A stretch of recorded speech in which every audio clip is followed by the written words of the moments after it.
on va voir ce que sont les tableaux croisés dynamiques. On va se concentrer ensuite. Maintenant, on va regrouper.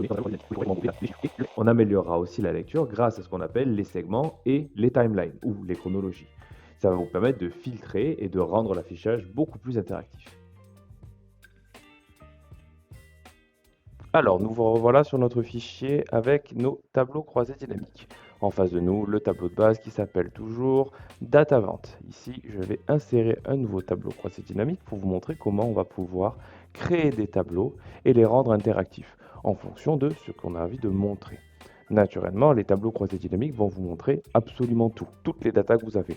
Vous, sur votre aperçu, des fois vous allez avoir besoin d'avoir une vision globale, mais des fois une vision un peu plus spécifique. C'est pour ça qu'il existe des segments et qu'il existe des chronologies. Comment on va faire ça?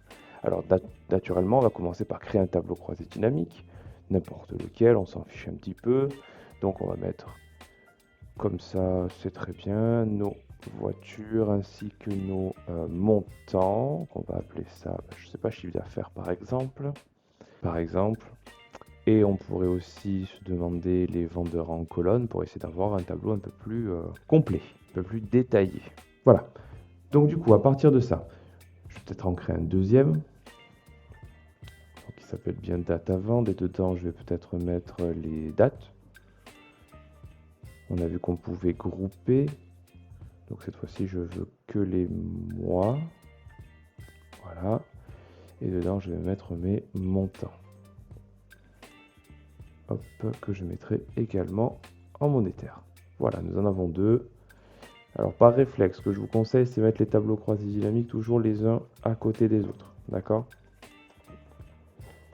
Ça vous évitera de mauvaises mésaventures. Du coup, nous avons et ça, c'est très bien. Maintenant, comment je fais pour introduire un segment?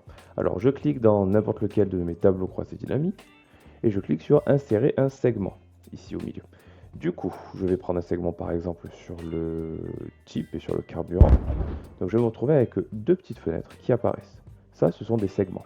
Donc qu'est-ce que c'est un segment? C'est comme un filtre. On l'a vu sur une vidéo, vous savez, sur les tableaux que j'ai fait il y a quelques semaines. Du coup, quand je clique sur un élément du segment, le tableau va se filtrer sur cet élément en question. Donc là, mon tableau est entièrement adapté à diesel. Paragraphe d'un segment, en plus. Voilà, il y en a certains, vous savez, donc les autres sont visés. Ici, si je clique sur mon segment, j'ai le menu contextuel segment qui est ouvert et j'ai paramètres du segment à gauche. Ici, je vais pouvoir cocher masquer les éléments sans données. Notez qu'il n'est pas possible de modifier les paramètres des trois segments en même temps. Sélectionner les trois ne fonctionnera pas. C'est un par un. Par rapport à l'orientation du segment, des fois ici, on va voir que la liste est un peu longue. Ici, je vais avoir mes colonnes. Je vais pouvoir changer mes colonnes en deux pour pouvoir avoir en fait un plus petit segment. Voilà. Et en jouant avec les colonnes, c'est comme ça qu'on va pouvoir mettre les choses en ligne. Parce que si on met autant de colonnes qu'il y a d'éléments, ça va donner un segment en ligne.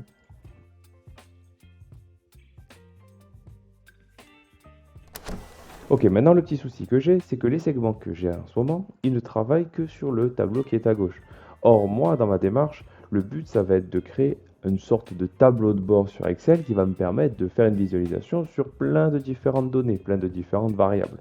Donc, les segments, je ne vais pas m'amuser à en créer pour chacun des tableaux ou des graphiques croisés dynamiques que je vais avoir. Donc, qu'est-ce que je vais faire? Je vais connecter mes segments au tableau croisé dynamique. Ici, j'ai le segment carburant et je vois que dans le menu segment, j'ai une icône qui s'appelle connexion de rapport. Attention, sur 2016 ou avant, cette icône s'appelle signaler les connexions. Vous cliquez dessus et vous avez tous les tableaux croisés dynamiques qui sont présents sur mon classeur. Alors comment je vais reconnaître qui est qui? Parce qu'on a tableau croisé dynamique 1, tableau croisé dynamique 2, etc. Ben, le nom de la feuille. Je sais que j'en ai deux sur la feuille 1, donc du coup c'est ces deux-là. Je clique sur OK. Donc maintenant le segment carburant agit sur les deux tableaux. On va faire rapidement la même chose pour les deux autres. Et voilà.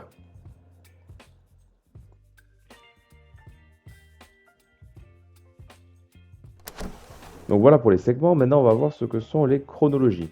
Alors je clique sur n'importe quel tableau croisé dynamique et je fais en dessous d'insérer un segment, j'ai inséré une chronologie. Il demande forcément un champ date. Donc je vais cliquer sur date et je vais cliquer sur OK. Comme vous le voyez, le design est quasiment le même, sauf que la chronologie va travailler sur un champ comportant des dates et les segments vont travailler sur un champ comportant des lettres ou des chiffres ou ce que vous voulez. D'accord? Segment, c'est que date. Est-ce qu'on aurait pu faire un segment à partir des dates? Oui, nous aurions pu le faire. Mais est-ce que ça aurait été pertinent? Ben, je vous laisse juger par vous-même. Si je fais insérer un segment, je prends date, je vais avoir un segment quasi infini parce qu'il va prendre tous les éléments de la colonne. Quelques petites particularités sur la chronologie.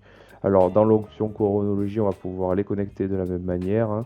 Ensuite, ici, vous avez le choix d'avoir un découpage du segment différent, donc soit par an, soit par trimestre, soit par mois, soit par jour. Voilà, en fonction du niveau qu'on aime, qui nous intéresse. Ensuite, on va sélectionner une période. Si on a envie d'étendre cette période, on va pouvoir l'étendre de cette manière-là. Si on doit annuler notre filtre, on utilisera le même bouton. Hey, salut!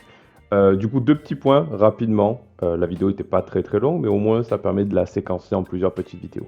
Après celle-ci, il va nous en rester encore quelques-unes. J'essaie de faire ça rapidement, comme ça tout le monde a tout rapidement. Voilà, bah écoutez, je vous remercie et à la prochaine vidéo. Salut!